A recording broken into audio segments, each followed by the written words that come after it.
Welcome to the Modern Woman Warrior Show. I'm Amber Fight. And I'm Louisa Kate. This is a show created by women for women and is centered on all things personal protection and self-defense. If you are joining us for the first time, welcome. If you are coming back, thanks for being here. If you like what you see and hear, please hit the subscribe button. It costs you nothing, but it does help us bring you the high quality content that you've come to expect from us. Please take a moment to give us a like and send us a comment. We try to take the time to reply to all of your comments. It's very important to us and to the growth of our channel to hear what you the viewers, have to say. By hitting the subscribe button, you're making the commitment to learn to defend yourself and your loved ones. So, if the worst case happens, you can say to yourself and your attacker, Wrong woman, wrong day. Let's take a quick look at what today's episode is about. We are really excited about today's show. We have received tons of comments from you, our viewers, who compliment us on the protocols that we use when we do field tests and side-by-side comparisons with our different handguns. And we do ones that are suitable for anybody, but especially for women. That's true, but as we were working on this project, we saw a lot of people test the effectiveness of self-defense gun and its ammunition by shooting a bunch of different targets. That's right. We have seen tests on guns and ammo using targets like water jugs, pig carcasses, honeydew melons, watermelons, and even steaks. I'm a little hungry. What a horrible waste of a good sirloin. That is so right. So for those of you that have seen our testing, you know that we like to be a bit more scientific than that. And if you're watching our social media, you know that even though we've got some 389 millimeter and things like that on our social media, we're actually going to talk about 22 today, but we'll be discussing all the other ones in some upcoming videos, so stay tuned. We decided to take a page out of the playbook of what is probably the best testing lab in the world. As a former NP, a former military law enforcement officer, I can say that there are some things that I don't like about the FBI, but there are 3 things they do better than anyone else in the world. Keeping records for the uniform crime reports, hostage rescue, and their ballistics testing. As civilian self-defense instructors, there are parts of the FBI ballistics protocol that aren't really relative to civilian self-defense shooters, like penetration of glass in cars or windshields, how well rounds penetrate the automobile body, or even the cinder block wall test.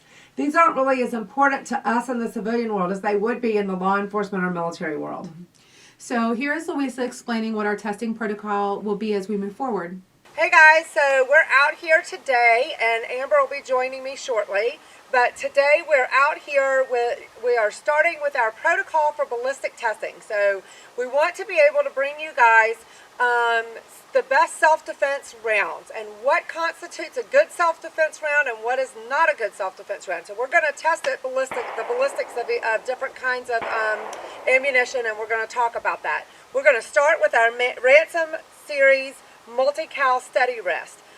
From the Ransom International sent us. This is a great rest. So unlike the other rests that we use when we're testing our accuracy of our pistols, this one just sits the pistol down in it. It's much more affordable, and we're just going to hold the pistol steady while we do our shooting. Now we're going to move down here. So once we shoot, the bullet will come through our chronograph, which is going to tell us how fast it's traveling. It's going to give us the velocity. And then it's going to come into our jaw blocks. So we're doing all of this according to FBI protocol. So FBI says that the muzzle of the gun should be 10 feet from our ballistic gel. So it is. We've set that up and measured it out. Now our ballistic gel is gel that is specified by the FBI. It's called clear gel, and it's going to simulate the human body. It's called 10% gel, and it is 6 inches by 6 inches by 16 inches. Now, for a defensive round, to be a safe defensive round for you to carry when you're out and about in the world, you want it to penetrate at least 12 inches, but no more than 18 inches. So between here and here, that's why we have 2 blocks up. And that's, again, according to FBI specifications. So we want that to be our penetration, because if it's more than 18, then it can go through and through and hit somebody that you don't want it to hit. So that's why we're using this. Now, once it goes through the gel, hopefully it's going to stop. If it doesn't, if it goes all the way through, then right here what we've got is this is going to simulate if you were inside your house. So these are walls, interior walls of the house, and these are all set up according to code. They're on 16-inch studs We've got the studs here, and we've got our sheetrock. So we've got 6 interior walls and then 1 exterior wall that is also set up to code that has the plywood on the outside. Wow, that is some kind of test bed.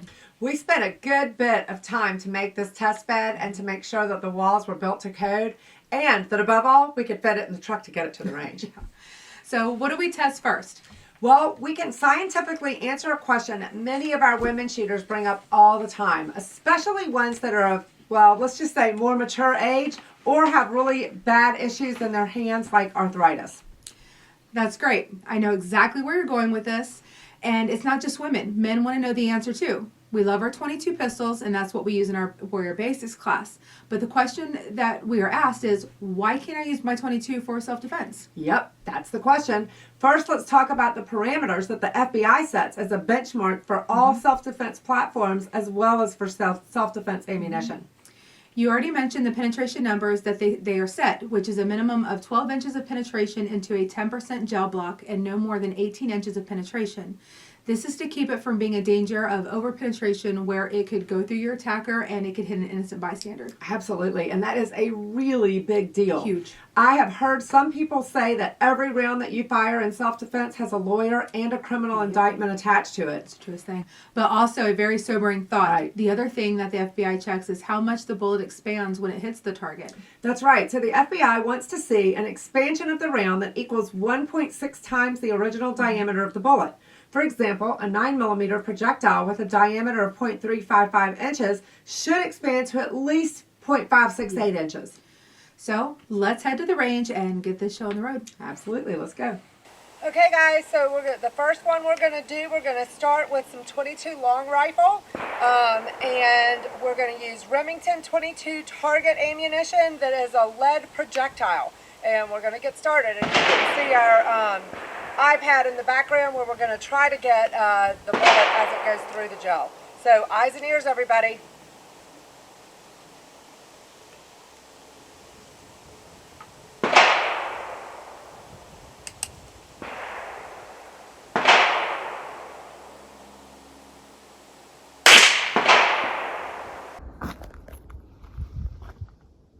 So that's at 691.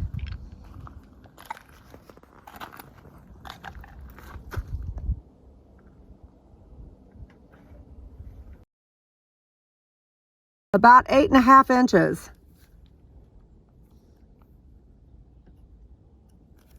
So 8.5 inches on that first shot. Okay, so here's our second shot.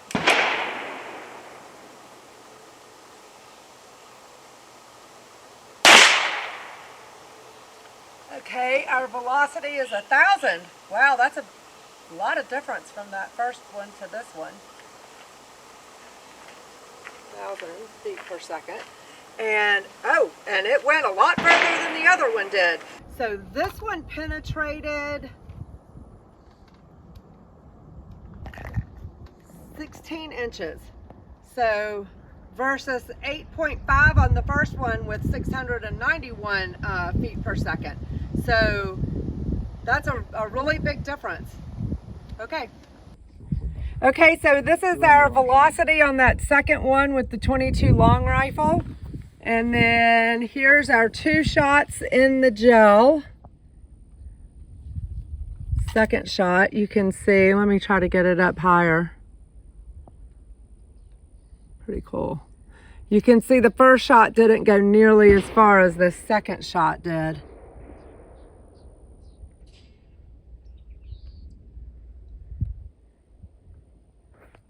That was a huge difference between 2 rounds. Are we sure they came from the same box? Yes, we actually are. Same manufacturer, same lot number, and the same box. That kind of lack of quality control is really not unusual in budget 22 long rifle ammunition. Rimfire ammo is usually much less expensive, but the number of misfires is extremely high.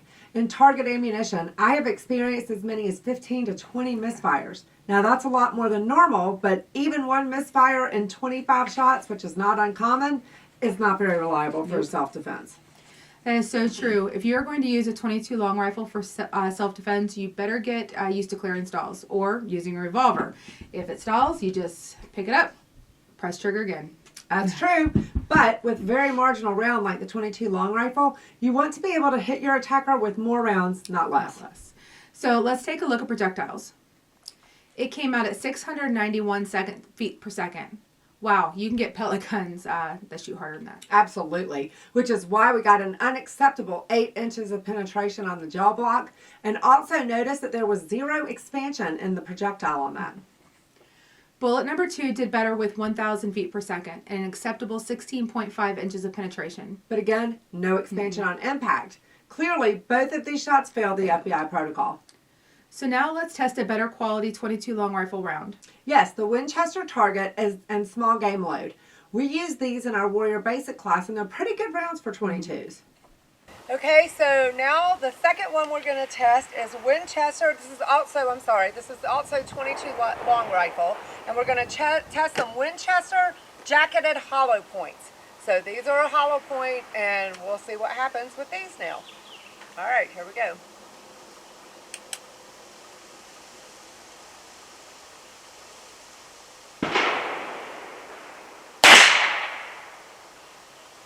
Okay, so our velocity on that was 1,062 feet per second. And wow, okay, so this one's penetration, it definitely ballooned. That's pretty cool. We'll get some pictures of this in a second for you guys. That's at 13 inches of penetration. And there's a picture of that.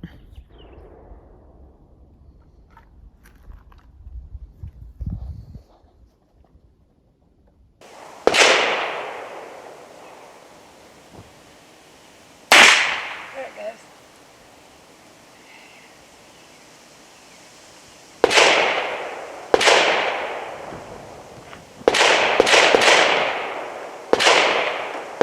Okay, so we got 1,032 feet per second. So this is definitely more consistent than the first ammunition that we did. That was pretty cool. The Winchester Target and small game ammo was certainly more consistent as far as velocity. Like I said a minute ago, we have used the Winchester ammo in our classes for some time, and we've had pretty consistent performance out of it. Out of 150 rounds, we typically average 7 or 8 misfires. That's better than 15 to 20% misfires, but I still don't like the odds if I'm defending my life. No kidding. So let's take a look at the ballistics. Winchester number 1 came out at 1,062 feet per second and penetrated 13 inches, which is within the FBI recommendation of penetration with their specs of 12 to 18 inches. However, there was virtually no expansion of the bullet. It deformed on impact with the gel, but it only had a 1.12 times its unfired diameter. So that's still a fail on the FBI expansion spec. Winchester number 2 did a lot better with the expansion spec ballooning up to 0.36 inches, but it only penetrated 8 inches in depth. Again, a clear fail to FBI standards. Absolutely. So let's try some CCI Stingers. These are definitely premium 22 long rifle rounds. This one, now we're going to try some CCI Stingers. This is also a 22 long rifle. These are copper-plated hollow points, and they're supposed to have 1,640 feet per second. So let's see how they do. Everybody have eyes and ears?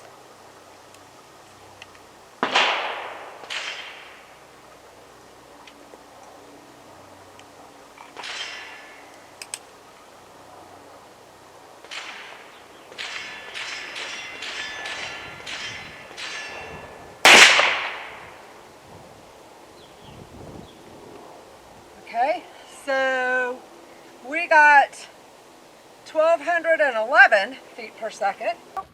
We got, let's see, looks like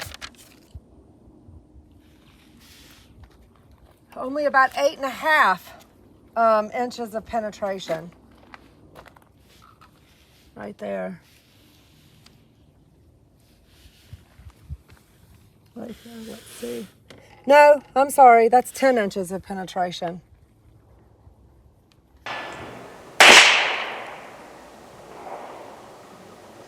This is consistent, but I'm still disappointed in the performance of the Stingers. The velocity in the box called for 1,640 feet per second, and we only got 1,211 feet per second on both shots. That's more than 400 feet per second less than what the box says. Yeah, that bothered me too. But then I started thinking about it. So since the 22 long rifle can be shot out of a rifle, maybe the velocity that they stamped on the box is the velocity fired from a 22 rifle that has a long barrel. Clearly, though, the CCI was harder shooting round than the others were.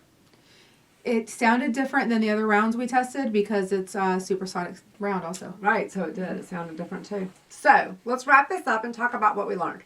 First, we learned that only the premium 22 ammo, the Winchester and the CCI Stingers, hit any of the FBI benchmarks for expansion and penetration.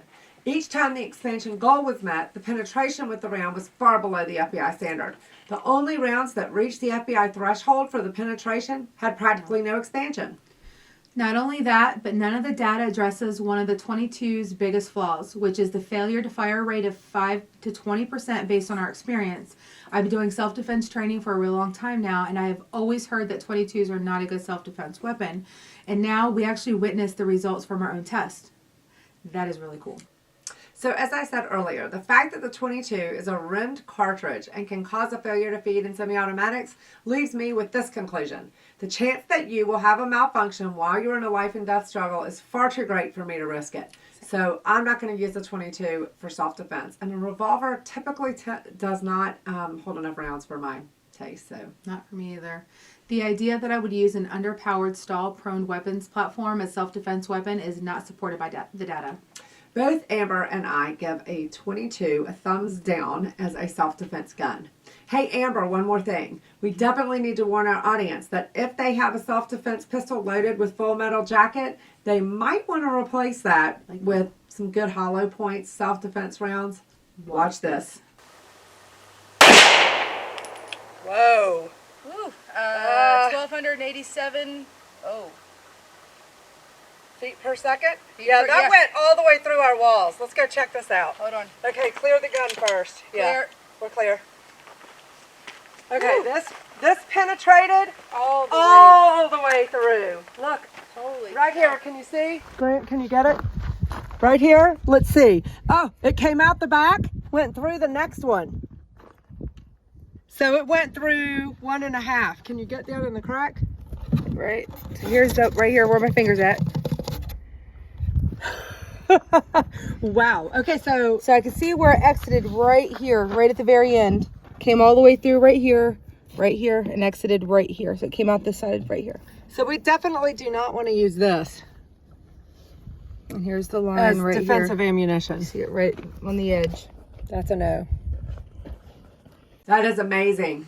That full metal jacket round penetrated 32 inches of ballistic gel, which means that if you had an attacker in your sights and you fired a round inside your home, it could go through the attacker, then through an attacker behind him, or God forbid, an innocent bystander or a family member, and still penetrate halfway through the interior wall that is on the other side of that room. That was out of control.